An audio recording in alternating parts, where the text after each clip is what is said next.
Welcome to the studio. This is Made in Iowa, produced by TAG in the Third Rock Studios. I am here with Mike Neff, who is the VP of Operations for LMT Defense, and Jim Jestile. You and I have known each other for quite a few years, and you are the COO and CFO for LMT Defense. I want to tell a little story about yesterday.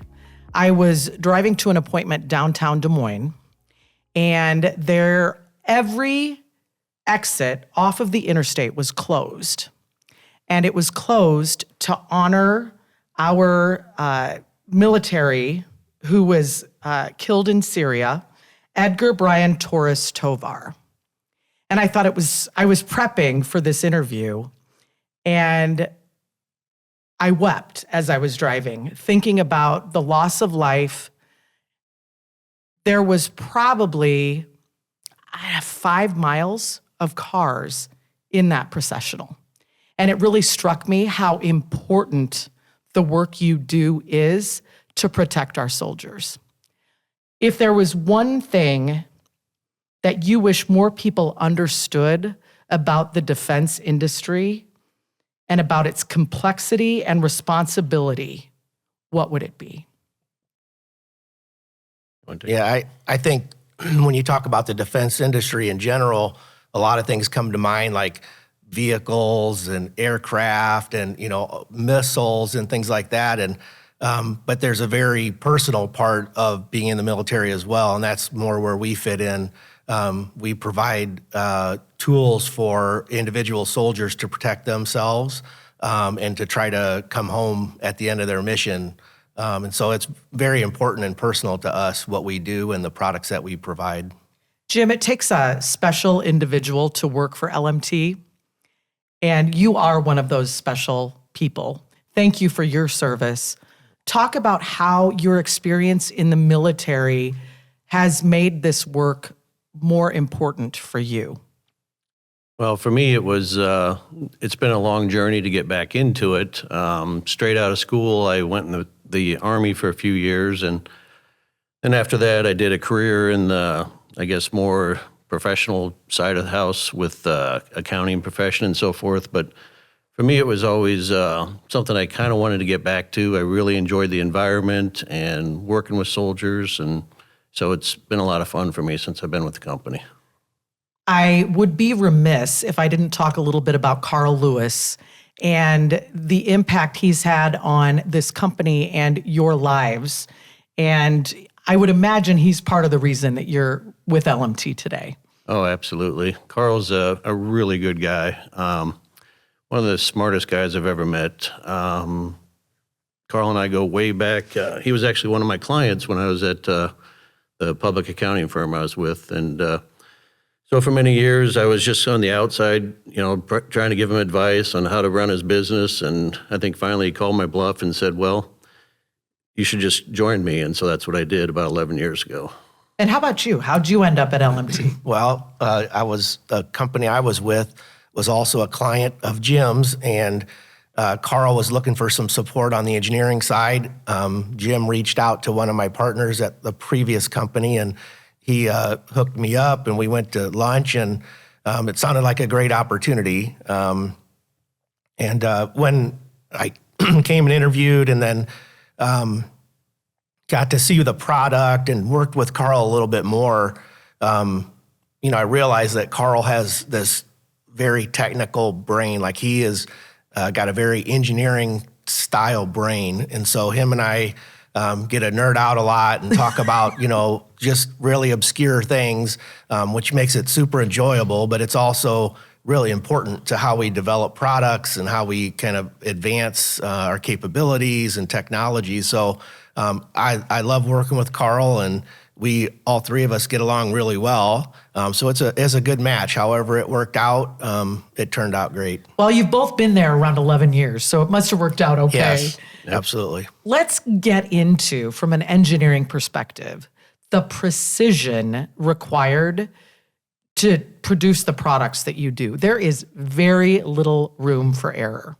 Yeah, that's true with this product as it is with many products in the defense industry. But when you look at something like this, it doesn't seem overly complex. There's not same number of parts as on a vehicle or something like that. But how everything works together consistently and reliably is super crucial. These products are used in every environment. So when we do testing, we have negative 60 C to 180 C to sand and mud and everything else. Every adverse condition you could dream up, we have to build a product that can work in those situations. And so it's critical that once you do have a product that works in those situations, that you make that same product every single time. So it can't not work when it needs to. In the 11 years that you've been there, how has that tolerance changed for you?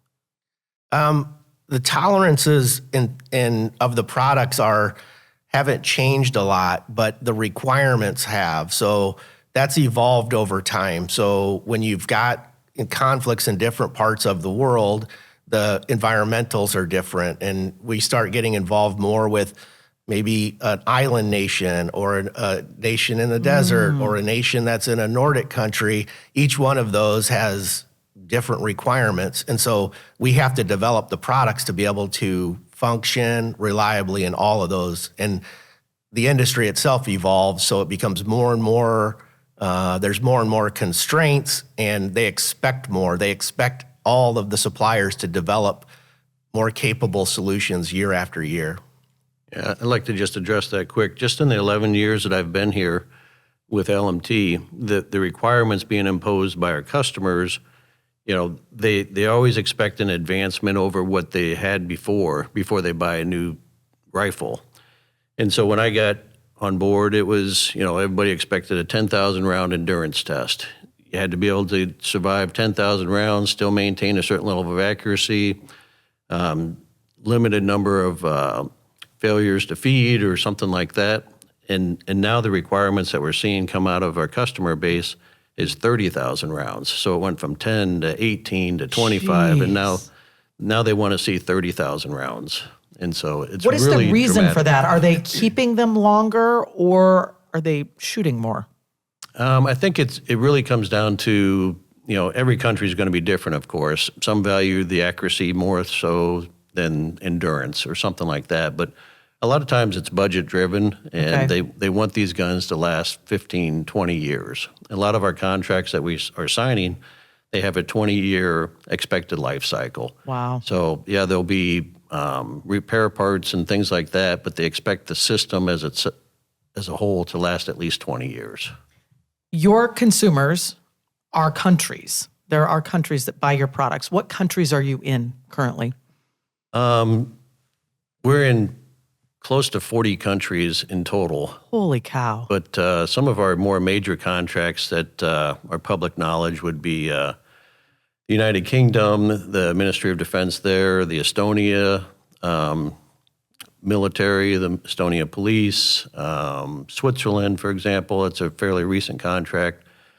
We just finished delivering the contract on that one in December of this year. And some other ones, we've been in the Philippines for a long time. I think that was one of Carl's first international.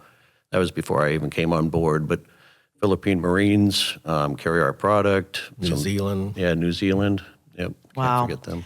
So you recently got the contract for Switzerland. I want to go back and I want you to walk me through what that relationship building looks like, what that sales cycle looks like, and your responsibility long after the sale of that product. Can you just kind of tell me a story? Well, I can start with, we go to myself and Carl for the most part, and we've started bringing along some of the younger guys to attend these trade shows with us. But every year there's a major defense show in somewhere in the world that we go to. But generally it's going to be at least one or two, maybe three that we attend either in the UK or in Paris. There's one. There's a big show in Abu Dhabi, and then there's in the Asian market. There's big shows in DSA, it's called, in Malaysia. And so we'll attend those big shows and then some of the smaller ones that are out there too.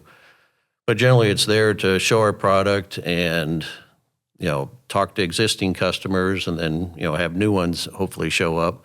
But the Swiss contract, for example, that started maybe 4 years ago with a member of the Swiss military just coming up to our booth and talking to us, and he'd heard about the product from contacts, I'm sure, that he'd had it with the UK or with Estonia or one of the previous contracts. New Zealand has always been a big proponent and champion for LMT. And then, so a few trade shows like that, we send a sample rifle, they test it out, and then we start getting some serious interest, and then they announce a tender. That's usually, they all follow the same path. But there's a little bit of information gathering that they do on their end, then we send a sample gun, then they test the sample gun, then they usually announce a big tender, and so then it becomes really official, and so then we send some more sample guns, and then they go through a down select process. With the tenders that we're usually involved in, there's usually maybe 5 or 6 people that are invited to participate in the tender, and most of the other ones are going to be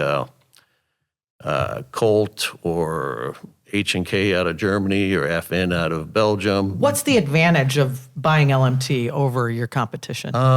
Generally, we're much more willing to work with them. Some of the bigger companies will just, this is our product, and this is, if you want it, this is what you get.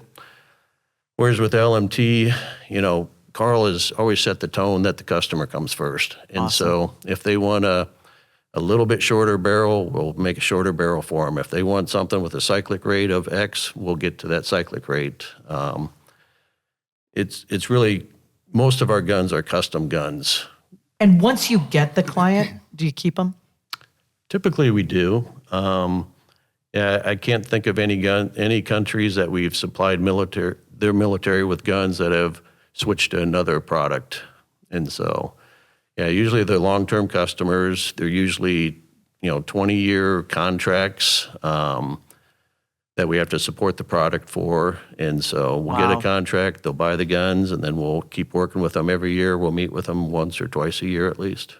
Wow. And it's very interactive and like a consultative thing with a lot of these countries that have these long-term contracts. So, everything else around the system is changing. There's different ammunition or there's different other enablers that go on these systems. And so we work with them to maybe do testing to see how is that going to work with our system? Is it going to shorten the life of it, or are there other calibers or anything else that's new on the market that we can adopt? And can you help us make sure that this system's going to perform like we need it to with these new technologies? So that's an ongoing thing with our customers. There is a lot of craftsmanship that goes into your products. If there is an insurgency or a conflict in a certain country and they need access to more of your products very, very quickly, how do you react to that? I mean, it's certainly a challenge to build a stable operation that, is you're just cranking out certain products or certain types of products. And so we've got to build a flexible manufacturing process.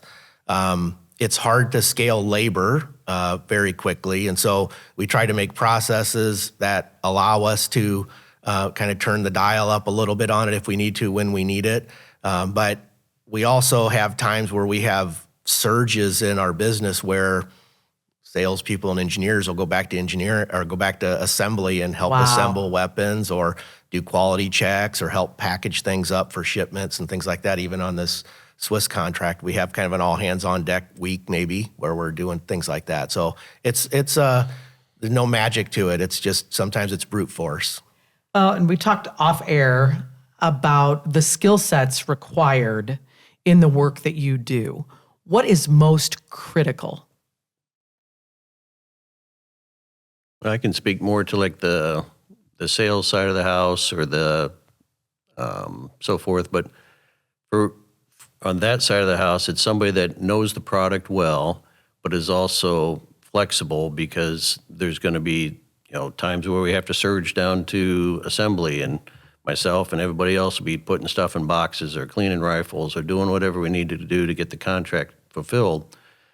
But a lot of times, from the sales side, it's the individual that's flexible also on willingness to travel. We'll send guys across the world to do a week-long armorer's course, or if there is an issue somewhere, we'll send people there to do repair work or things like that. And so willingness to travel, willingness to be flexible, willingness to learn new skill sets. And you mentioned that 20% of your team is ex-military or veterans or current military. Current active, reserves.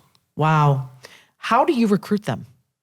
A lot of it's word of mouth, I think. We have a lot of families of individuals there. Somebody works there, their son-in-law ends up working there, their daughter works there, so forth. But so a lot of it's word of mouth, but at the same time, it's, we're known as a company that supports, the reserves and the Guard and so forth. And so we have a lot of people that are in those branches, and they'll come to work for us because they know we're flexible to work with them. We've had some people that have had to deploy for a year, and it can put a little crimp on the company, because especially if they're in a really key role, but we work with it. They have got a huge responsibility.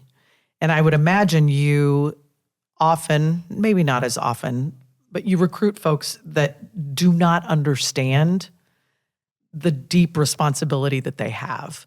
How quickly do you notice that? And do you have conversations and get them back on? Or because you have no tolerance. Yeah, you notice it pretty quickly. So everyone knows, or our HR and recruiting sets this table for candidates right off the bat. This is what we do. This is our customer base. And you'll get a certain group of people that have like-minded right off the bat. You're gonna recruit those style in, and then we'll do remote interviews and then in-person interviews. And a lot of it is a personality test to some extent. Do they have the right attitude and mindset coming into it? The technical part of it is always there as well. But we try to recruit people that have similar values and attitudes, I guess, that have been successful for us in the past. And some in our business, some of that just migrates naturally to our business because there are people that are looking for a job like that. Awesome. Jim, you spoke off air about the growth that you've experienced since you've been there. Tell the audience about that. Well, it's been about 11 years since I came on board, and I may get my numbers a little off here, but we were about 80, 85 employees, I think, when I joined, and currently, we were operating out of our facility in Milan, and there was about 30,000 square feet. And since our move to Iowa about 5 years ago now, we've got a close to 85,000 square foot facility, and we're employee counts up to about 215. Holy cow. Yep. What do you attribute that to? A lot of hard work, and Carl willing to risk the investment. So, oftentimes when people talk about negative political climates and tax climates, I point across the river to Illinois. What was your impetus for moving across the river into Iowa? I think a large part of it was we were just space constrained where we were at, and we knew we wanted to grow. And so when we were looking for alternatives, Iowa was very attractive for us. We got a lot of support from the mayor in Eldridge at the time. We got a lot of support from the politicians in Des Moines. Just an example is when we signed our contract with Estonia, we had Senator Ernst came down for it. We had mayors, we had House of Representative people come in for it. It was a lot of support came out of Iowa. Awesome. From a political standpoint, and it was just the pool of labor is really good in Iowa. So, and we do bring people from across the river to work for us too. So, talk about those specific skills that are required. How many engineers do you have on the team? And there's a lot of machining that goes into what you do. What are those very specific skills that you look for? Yeah, so on the office side, I'll call it, we have in engineering, we've got, I think, 9 in product engineering, and then we've got another maybe 10 in process engineering. So in manufacturing engineering and that whole group. So the engineering is a fairly robust team to support those operations. And we've built the team for growth. So as we've been implementing new processes and bringing in new equipment, we've tried to staff to be able to support that growth. So as Jim talked, we've doubled in size over the last few years, and in order to do that, you've got to have some infrastructure in place to do that, both people and machines and things.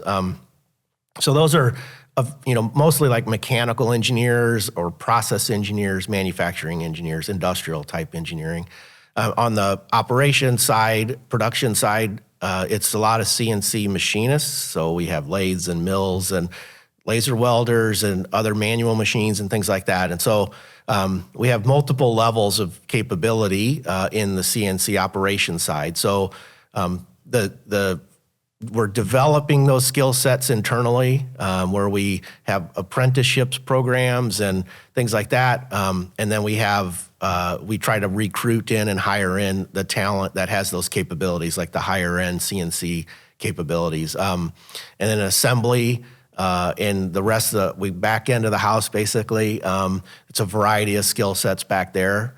People that are good with their hands and people that have good visualization and are very particular about their work, high level of quality. So it's a mix of technical attributes and skill sets and just good, diligent work effort. Has the quality of the candidates coming in changed in the 11 years that you've been there? I think our process of distilling down the best that we can get has improved. Nice. So I don't know if what gets brought to the table is any different necessarily. Right. But we're able to, just through experience, try to find the best fit and capabilities. I do think that maybe on the technical side, certainly on the production and operation side, the market's availability is lean. Okay. So we've done programs like bringing people out of school, right out of either a trade school, or we have apprentices from local high schools that we bring in. We're trying to develop talent from the ground up the best that we can as well to support us. That's amazing. I talk when I'm out and about a lot about the silver tsunami that's coming. There are 240,000 boomers that will be leaving the workforce in 2030. That generational transition of that craftsmanship is necessary in what you do. How are you fostering that transition within your workforce? Part of what we try to do is create processes and training methods that provide a consistent transfer of knowledge or transfer of information. We have the senior guys will mentor the intermediate guys. Intermediate will mentor the new folks coming in. So a lot of it's just through the way we communicate and train people as they come up through the organization. I want to talk about supply chain vulnerability. COVID and the aftermath taught us a lot about creating some redundancy and having controls in place to limit the vulnerability. What have you guys done to mitigate that? I think one of the things that we've really realized, COVID really just kind of drove the point home, is that we have to have more than one source of supply. I mean, we have the capability to manufacture for sure pretty much everything in the gun, with the exception of the original forging or maybe the springs and D10, small items like that. But everything else we have the ability to make in-house. Some things we do outsource partially, but it really COVID drove home the fact that it's really important that we have at least, one primary supplier with maybe one or two that we kind of keep warm and we give some work to, just so that we can keep the product moving. Because it's really hard if you are missing a key component and just because they're shut down or for whatever reason they decide to get out of doing any work for the firearms industry. So a lot of what we're trying to do is make sure that we still keep that capability in-house, but we also find multiple suppliers for the same item.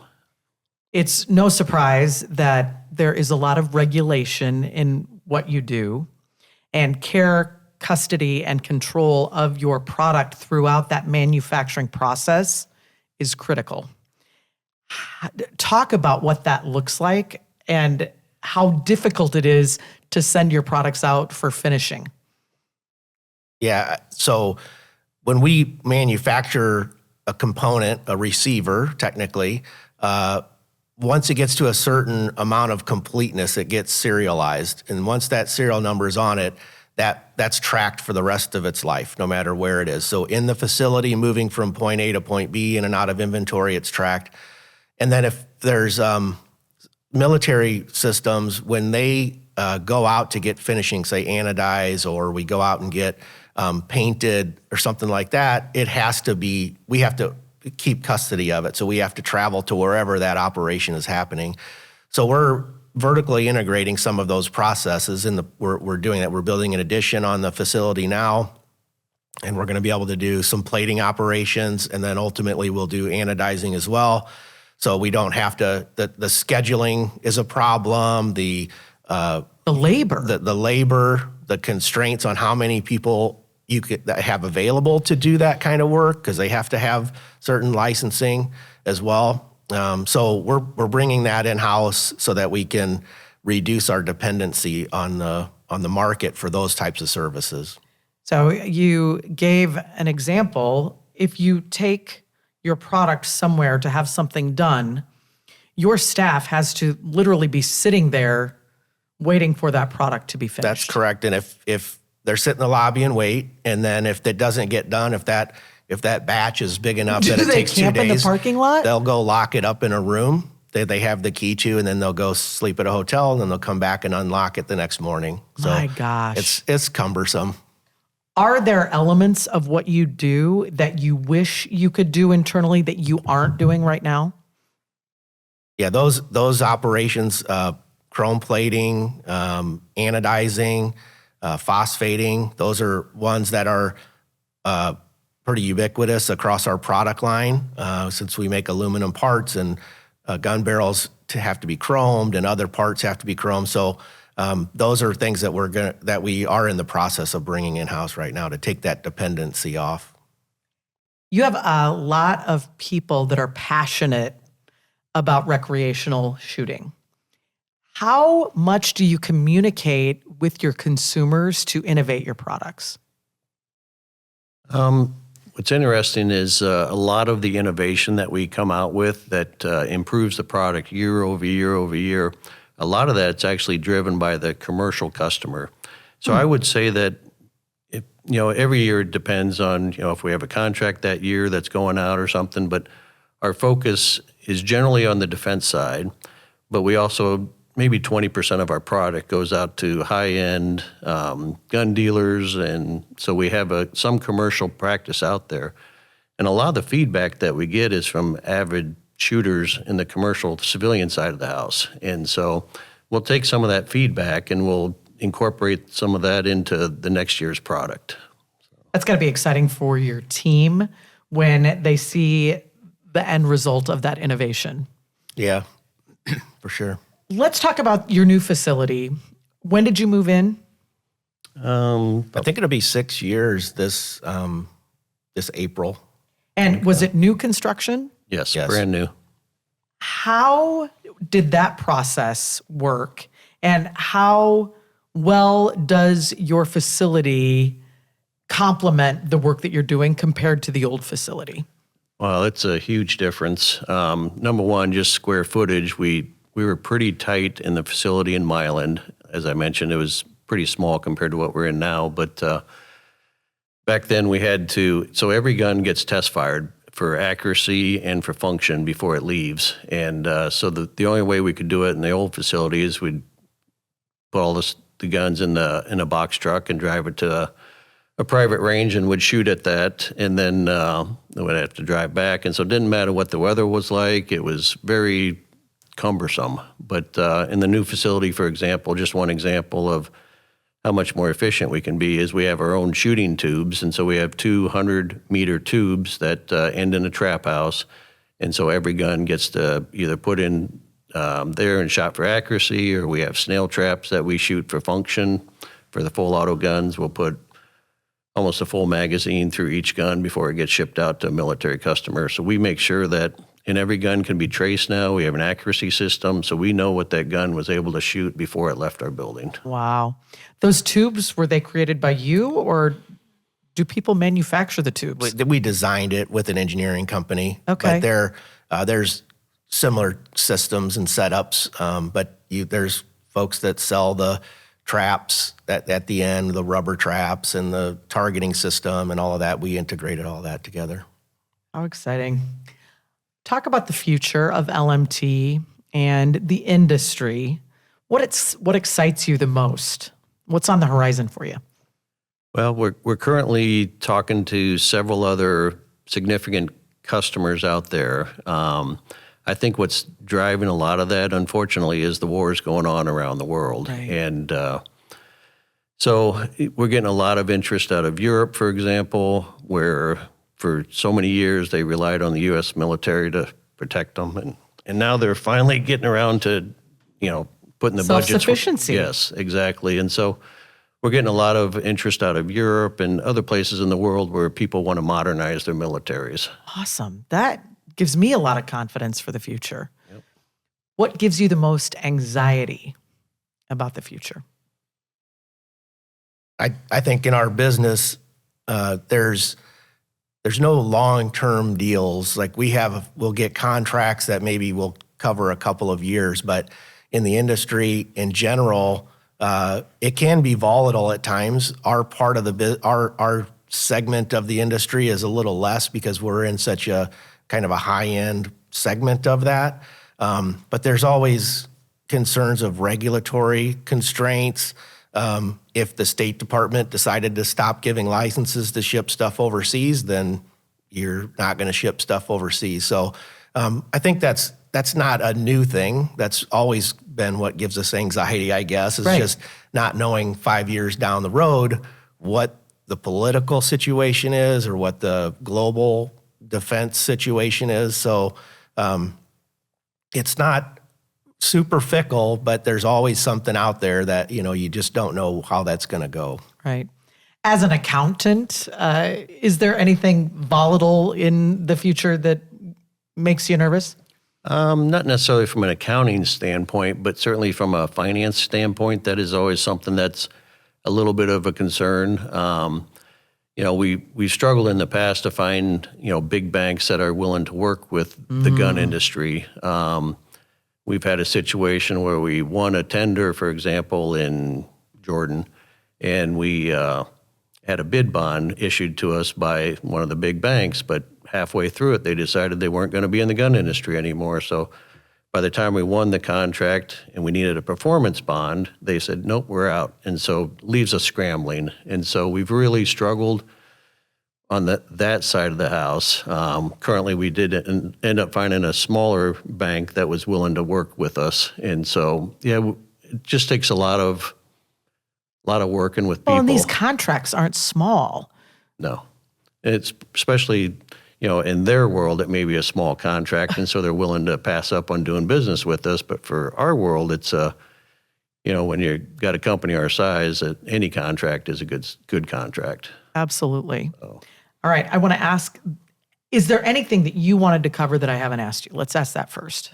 Maybe just touch a little bit on, I'm not sure people realize just how regulated a gun company is. Right. I mean, there's ATF, everything that we do is controlled by the ATF. We're subject to random ATF inspections so that they can come in anytime they want and inspect, and we have to produce every serial number that we said we've produced. How often do they come in, Jim? We've probably had maybe 2 over the last 5 We years. we do 2 times a year. We audit all of our serial numbers. Yeah, So they know you're doing Yeah, it. yeah. So you're not as vulnerable as Yeah, we others might be. self-audit pretty regularly. Okay. And it's not just the ATF. Mike mentioned the State Department. For us to send even a firing pin anywhere outside the borders requires a State Department license. And so it's very, very well regulated. For anybody that's concerned about where we're sending stuff, we have to get a series of documents signed by the customer, by their government, by our government, and the freight forwarders won't move any product unless we've got every signature and every license has been issued. And the political side of things can really hamper that because depending on who's in charge, the licenses come easier sometimes than they do others. And so it's can be The difficult. manufacturing industry in itself is complex enough. To add that regulatory complexity has to be mind-blowing. Yeah, we have full-time ATF compliance person in-house. We have a full-time international compliance that handles any of the freight forwarding, any of the State Department licensing. We're in regular communication with State Department. Awesome. All right. Last question. When future generations look back at the work that you're doing, what do you hope they say mattered most? I think I could probably speak for Carl on this as well, is integrity is the most important part or the foundation of our moral structure at LMT Defense. So Carl has always approached that first. He's the quality of the product is hugely important, but integrity across the board, meaning we're going to do what's right by the customer. We're going to do right by our employees. I think if they look back in the future and say, what was this country or company about, LMT Defense, I hope that's what they think about. Same for you, Jim? Yeah, well said. Nice.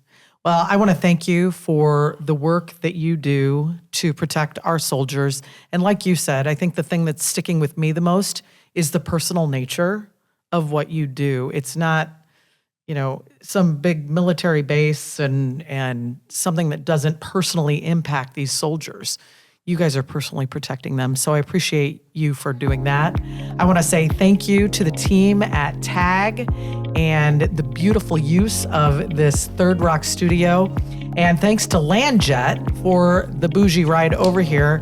It made that 3-hour drive much more productive. So thanks, and I hope to see you again soon. Thank you. It's a pleasure. Thank you. Thanks for listening to Made in Iowa.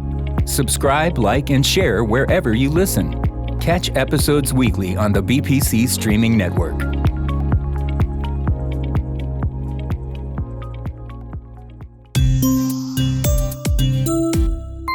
TAG.